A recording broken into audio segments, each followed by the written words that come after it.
وقضى ربك ألا تعبدوا إلا إياه وبالوالدين إحسانا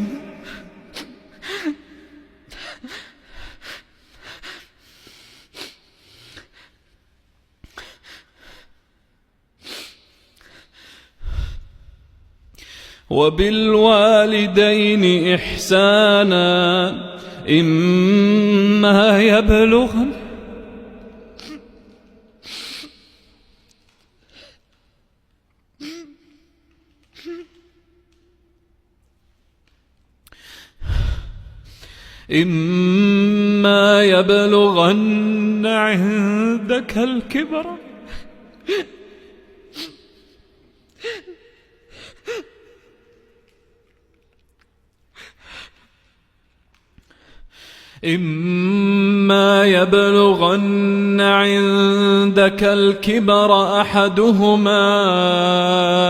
أو كلاهما فلا تقل لهما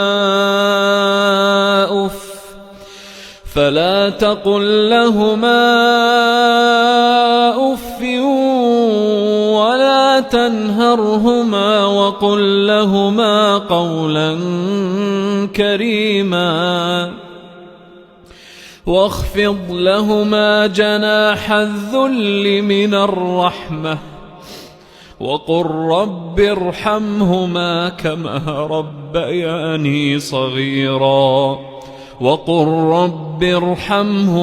كما ربياني صغيرا